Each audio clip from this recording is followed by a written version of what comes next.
सर्वांना नमस्कार. स्वागत आहे आपलं मराठी चातुर्य कथा या यूट्यूब चॅनलवर. आणि सर्वांना नम्र विनंती आहे की आपल्या चॅनलला सबस्क्राईब करून घ्या आणि बेल आयकॉनवर क्लिक करा, म्हणजे सगळ्या नोटिफिकेशन तुमच्यापर्यंत वेळेत पोहोचतील. चला तर सुरुवात करूया आपल्या स्टोरीला.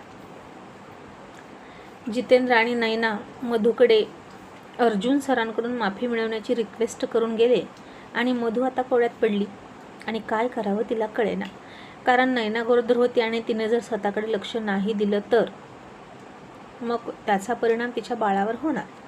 आणि आता नैनासाठी नाही तर नैनाच्या बाळासाठी मधू तिचा विचार करत होती.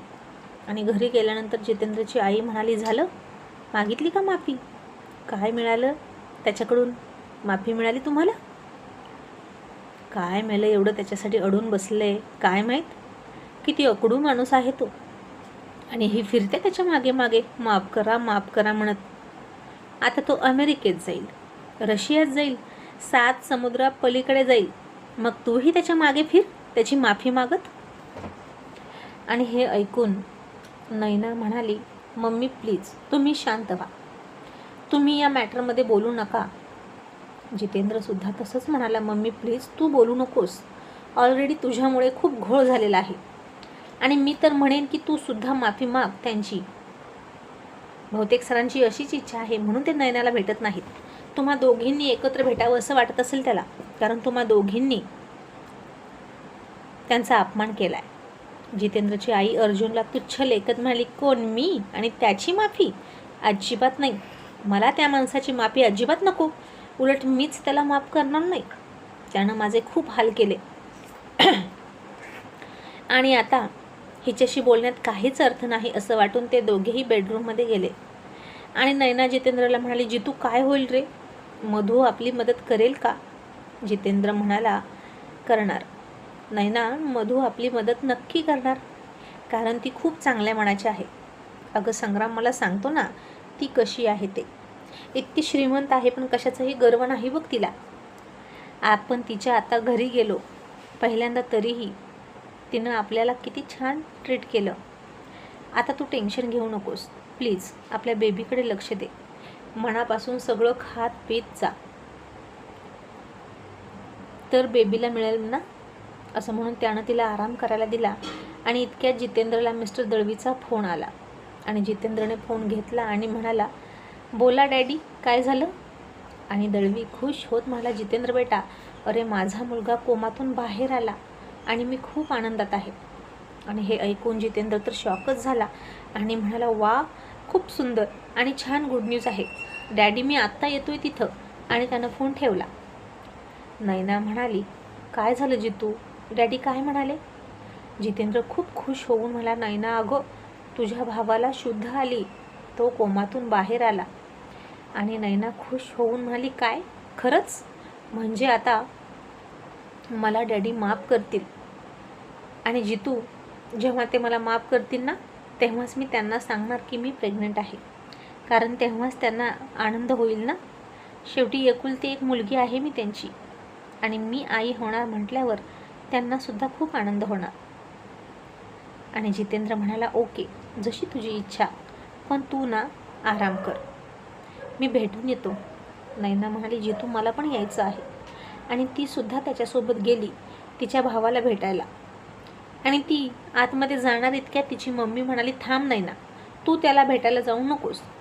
तुझ्यामुळे तो इतके दिवस कोमात होता, त्याचवेळी त्याला पटकन उपचार मिळाले असते वेळेवर तर तो इतके दिवस पडून नसता राहिला बेडवर. आणि हे जर त्याला कळलं तर खूप त्रास होईल. त्याच्या बहिणीमुळे, तिच्या मूर्खपणामुळे तो आज इथे आहे इतके दिवस. हे जर त्याला कळलं तर काय होईल? तशी नैना नाराज झाली आणि म्हणाली, पण मम्मी तू मला माफ केलंस का? आणि डॅडी तुम्ही? आता तर तो शुद्धीवर आलाय ना. ते दोघेही आताही तिच्याकडे पाठ फिरवूनच उभा राहिले अजूनही, कारण तिला माफ केलं तर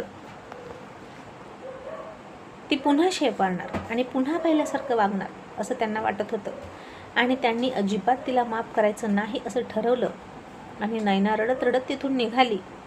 आणि जितेंद्र म्हणाला, मम्मी डॅडी तुमचं तिच्यावर रागावणं साहजिक आहे, पण आता तुम्हाला जास्त वेळ तिच्यावर रागवून चालणार नाही.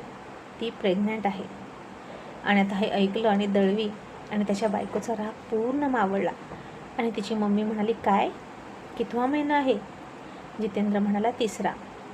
आणि तुम्ही तिला माफ केल्यानंतरच ती ही न्यूज तुम्हाला सांगणार होती. मला असं वाटतं की तुम्ही तिला खरंच माफ करावं. आमचं बाळ पोटात आहे तिच्या, आणि इतके सगळे गिल्ट घेऊन ती वावरली तर त्या बाळावर काय परिणाम होईल? आणि तिची मम्मी म्हणाली, आता रागावण्याचा प्रश्नच येत नाही.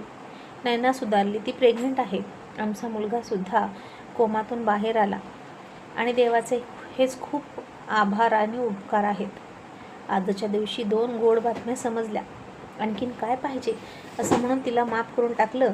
आणि तिची मम्मी तिच्या मागे गेली आणि रडणाऱ्या नैनाचे अश्रू पुसून म्हणाली, सॉरी बेटा, या अवस्थेत तुझ्यावर मी चिडले, मला माफ कर. आणि नैना तिच्या गळ्यात पडून रडायला लागली. मग तिचे डॅडीसुद्धा आले आणि म्हणाले, जर तू पुन्हा या आधी केल्या त्या चुका करणार नसेल तर मी तुला माफ करेल नैना. आणि नैना म्हणाली, प्रॉमिस डॅडी, मी कधीच चुकणार नाही. आणि मग त्यांनीही तिला मिठीत घेतली आणि माफ करून टाकलं. आणि नैना खुश झाली, पण तिला अजूनही अर्जुनच्या माफीची प्रतीक्षा होतीच. आणि इकडे मधुसुद्धा टेन्शनमध्ये होती. जितेंद्रने तिला इतकी रिक्वेस्ट केली होती की नक्की काय करावं तिला कळेना. तसं एखाद्याची माफी मागणं ही खूप क्षुल्लक गोष्ट आहे, पण माफी द्यायची की नाही हा समोरच्याचा प्रश्न असतो. आणि अर्जुन सरांची माफी मिळवणं आणि माफ करा म्हणून त्याला कन्व्हिन्स करणं सोपं नव्हतं. मग संध्याकाळी संग्राम आणि मधू बेडरूममध्ये होते. तिचं अजिबात त्याच्याकडे लक्ष नव्हतं. संग्राम म्हणाला, काय झालं मधू, तू कसल्या टेन्शनमध्ये आहेस? मधू म्हणाली, संग्राम, अरे मी काय करू, जितेंद्र दादा आणि तुझी बहिणी आले होते मला भेटायला. संग्राम म्हणाला, माहीत आहे मला, दादानं सांगितलं ऑफिसमध्ये आणि मला विचारूनच तो आला होता घेऊन त्यांना इथे. मग तुझा काय निर्णय आहे? मधू म्हणाली, मला कळत नाही संग्राम की मी काय करावं. तशी तुझी बहिणी आपल्यासोबत जे काही वागली त्यासाठी तिला माफ करू वाटत नाहीच, पण आता ती प्रेग्नंट आहे आणि ती स्वतःची काळजी घेत नाही असं दादा म्हणतात. मग मला असं वाटतं की मी तिला बोलावं. संग्राम म्हणाला, पण तुला काय वाटतं, अर्जुन अंकल तुझं ऐकतील का? मधू म्हणाली, नाही ना, ते माझं. संग्राम हसून म्हणाला, त्यांचंही बरोबर आहे, थोडीच आहे त्यांचं चिडणं स्वाभाविक आहे. असे आहेत की या जन्मात आला की त्याच्यासोबत ज्यांनी वाईट केलं किंवा त्यांचा विश्वासघात केला त्यांना सुद्धा नंतर पश्चाताप वाटावा आणि आपण त्या व्यक्तीला उगीच गमावलं असं वाटावं. मधू म्हणाली, हो तसेच आहेत अंकल, पण मी त्यांच्याशी डायरेक्ट नाही बोलू शकत, माझ्यात इतकी हिंमत नाहीच. संग्राम म्हणाला, मग तू काय करशील? आर्याला मध्ये घेशील का? मधू म्हणाली, नाही रे, ती तर खूप चिडकी आहे, उलट तीच अंकलला सांगेल की तिला माफ करू नका. मला असं वाटतं की मी तन्वी आंटीशी बोलावं, मग त्याच अंकलला व्यवस्थित थोडंसं इमोशनल करतील आणि समजावून सांगतील. तरीही आंटीचं ते किती ऐकतील याबद्दल शंका आहेच, पण मी एक प्रयत्न करून बघते ना. आणि संग्राम म्हणाला, ऑल द बेस्ट. पण मधू, वहिनी तुझ्यासोबत खूप वाईट वागली, तुझा इन्सल्ट केला, तरीही तू तिच्यासाठी इतकं करशील का? मधू म्हणाली, संग्राम, शेवटी त्या तुझ्या फॅमिलीतल्या आहेत ना, मग आपल्या फॅमिलीसाठी इतकं तर केलंच पाहिजे. संग्राम हसून म्हणाला, Madhu, you are too good, आता झोप, असं म्हणून त्यानं तिला झोपवली. मग आज पुन्हा सकाळी सकाळी आर्यन स्वीटीला डायनिंग टेबलवर घेऊन आला. नेहासुद्धा पाठीमागून आली आणि तन्वीला म्हणाली, मी काय म्हणते तन्वी, अगं दिव्या तिच्या नवऱ्याच्या घरी कधी जाणार? गेले 2 महिने झाले ती इथे आहे. तसं अतुल तिला थोडंसं चिडूनच म्हणाला, तुला काही प्रॉब्लेम आहे का नेहा? इथे आम्हाला कोणालाच प्रॉब्लेम नाही, मग तू अशी का बोलतेस? आणि कुणालसुद्धा लगेच म्हणाला, अतुल बरोबर बोलतोय, नेहा तुला काय गरज आहे गं इकडे तिकडे बोलायची? तसंही तिचं एकही काम तुला करावं लागत नाही ना, सगळं तन्वी करते, मग तू बोलू नकोस. असं कुणाल सुशील म्हणून नेहासोबत थोडासा ओरडून बोलला. नेहा आता गप्प बसली. तिचं हे मेमरी लॉसचं प्रकरण वाढत चाललं होतं, त्यामुळे आता अतुलसुद्धा तिला बोलायला लागला होता. आणि एखाद्या गरोदर महिलेची आपण मदत करायची नाही का, तूच सांग, असं कुणाल म्हणाला आणि ती शांत झाली. आणि तन्वी थोडीशी हसत म्हणाली, नेहा अगं नाराज होऊ नकोस, पण आता ना मी ठरवलंय की दिव्याचा बेबी शॉवरचा कार्यक्रमसुद्धा आपणच करूया. तिच्या घरी कोणीच नाही ना. आणि नेहा म्हणाली, करा, असंही मी थोडीच तिची सेवा करते, तुमचं तुम्ही बघा काय ते. आणि तिनं चेहरा पाडला आणि तिला परीची आठवण आली आणि म्हणाली, काव्यासुद्धा मला भेटायला आली नाही इतके दिवस झालं. ए शिव, तिला फोन करून बघ ना, ती आली का रे दिल्लीवरून? आणि जेव्हापासून काव्या इकडे आली नाही तेव्हापासून दिव्याचा नवरा ऋषीसुद्धा इकडे आला नाही. म्हणजेच आता परीचं पोट दिसायला लागलं होतं. तिलाही 5वा महिना लागला होता आणि ते बघून नेहाला धक्का बसेल म्हणून ऋषी आणि परी इकडे येतच नव्हते. असंच काहीतरी बहाणा बनवायचे. कॉलेज निमित्त इकडं गेली तिकडं गेली असं म्हणायचे आणि तिकडे यायचं टाळायचे. आणि स्वीटी म्हणाली, आंटी, ऋषीसुद्धा आउट ऑफ स्टेशन गेलाय एका केसच्या संदर्भात.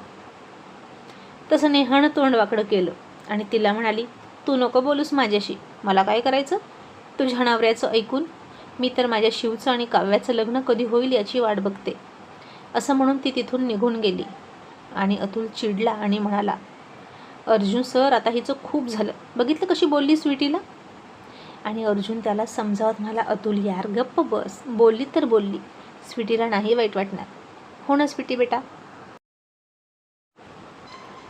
आंटीचं अजिबात मनावर घ्यायचं नाही. आणि स्वीटी म्हणाली, हो अतुल अंकल, तुम्ही काळजी नका करू, मी नाही आंटीचं मनावर घेत. मग आता संध्याकाळ झाली, सगळे झोपलेले होते आणि नेहाला मात्र झोप येत नव्हती.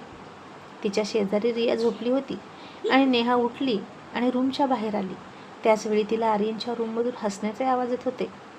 आर्यन आणि स्वीटी बाळांची मुवमेंट बघायचे, त्याला हात लावायचे आणि दोघेही हसायचे त्यांच्या बाळलीला पोटातल्या बघून. स्वीटी त्याच्या मिठीत होती, तोही तिचे लाड करत होता आणि बाळाचं कौतुक सुरू होतं.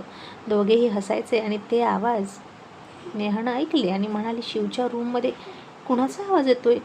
आणि तिनं दरवाजाला कान दिला आणि ऐकले तर स्वीटीचा आवाज होता. आणि नेहाला धक्का बसला आणि म्हणाली, ही इतक्या रात्री शिवच्या रूममध्ये? ही मुलगी नक्कीच वाटते तितकी सोपी नाही. ऋषीचं मूल तिच्या पोटात आहे आणि ती माझ्या शिवलासुद्धा नादी लावते की काय? शेवटी मला होता तो संशय खरा ठरला, असं म्हणून तिनं दरवाजा वाजवला. आणि आता आर्यनला वाटलं की तन्वी असेल किंवा दुसरं कोणीतरी. नेहा असेल असं त्याला वाटलंच नाही. ती औषध घेऊन झोपली असणार असा त्याचा समज झाला होता. त्यानं दरवाजा उघडला आणि समोर नाईट शॉर्ट ड्रेस घालून बसलेली, केस मोकळे सोडलेली स्वीटी बघून नेहा थक्क झाली आणि तिला तिचा खूप राग आला. आता आर्यनसुद्धा घाबरला, स्वीटीसुद्धा घाबरली. ती हळूच उठली आणि आर्यनच्या पाठीमागे येऊन उभा राहिली आणि म्हणाली, नेहा आंटी, तुम्ही झोपल्या नाही का? तसं नेहानं तिच्या खाडकन कानाखाली लावून दिली आणि आर्यन घाबरला. नेहानं कुणाला काही कळायच्या आत तिच्या हाताला पकडलं आणि खाली चल असं म्हणून तिला खाली ओढत आणलं. स्वीटी रडायला लागली आणि म्हणाली, आंटी थांबा, आंटी माझं ऐका. आर्यनसुद्धा स्वीटीला पकडून चालत आला, तोही तिला समजावून सांगत होता. आणि नेहा म्हणाली, खबरदार शिव, जर तिला हात लावलास तर. लाज नाही वाटत तुम्हाला दोघांना असं वागायला? आणि तिनं तन्वीला, कुणाल, अतुल सगळ्यांनाच बोलवून घेतलं आणि म्हणाली, आत्ताच्या आत्ता या सगळ्यांना तुझी हकीकत सांगते आणि इथून हाकलून द्यायला लावते तुला रात्रीचीच. तरीच मला तुझ्यावर डाऊट होता, वाईट चालीची मुलगी आहेस तू, असं म्हणून नेहा तिच्यावर खूप ओरडली. आता सगळे जमा झाले तिचा आवाज ऐकून आणि नेहानं सगळ्यांसमोर पुन्हा एकदा रागात स्वीटीच्या कानाखाली मारली.